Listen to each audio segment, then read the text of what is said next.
My name is Katie Heald. I am with the PDX Peace Coalition, who initiated this event called Change, Not War.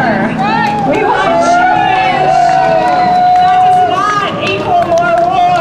Thank you very much. So, and we've worked together with a lot of community organizations to put this on, so thank you to everyone who was involved in putting on this event today. There are a lot of people. So, 42 years ago today, and 1 year to the day before his murder, Dr. Martin Luther King Jr. stood at the pulpit of Riverside Church in New York City and delivered a speech titled, "Beyond Vietnam, A Time to Break Silence." In the speech, he spoke strongly against the U.S.'s role in the war, calling it colonialism and denouncing the use of violence. He also argued that the country needed larger and broader moral changes. This speech was a daring and bold move for Dr. King to make connections between the issues of peace abroad and justice at home. It soured his relationship with many members of the mainstream media. Life magazine called the speech demagogic slander that sounded like a script for Radio Hanoi. And the Washington Post declared that Dr. King had diminished his usefulness to his country, his people. But the speech was a reflection of King's evolving political advocacy in his later years. Dr. King began to speak of the need for fundamental changes in the political and economic life of the nation.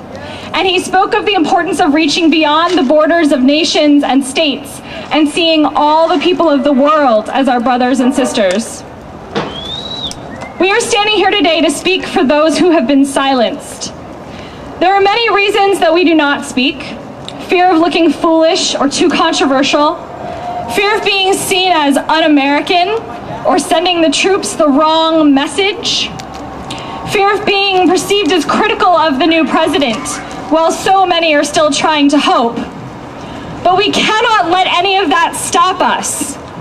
We have to speak because someone has to, and because so many cannot. We have to speak because we can. That's right, Laura. To paraphrase the great Audre Lorde, your silence will not protect you.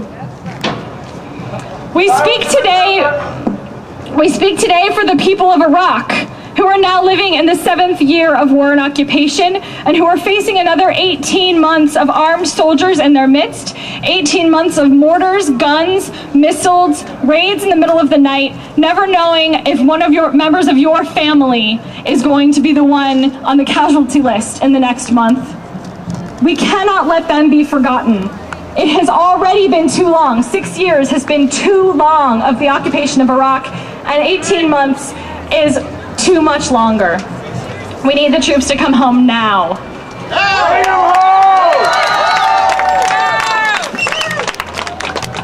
We speak today for members of our own military forces. Many young people sign up for military service because they want to do something selfless, to make the world a better place, to protect the helpless. But if they have questions or doubts, if they act on the very principles that they swore to uphold and defend, they are ostracized, demoted, discharged without pay and benefits, or even imprisoned. We must speak for those who face such dire consequences for telling the truth.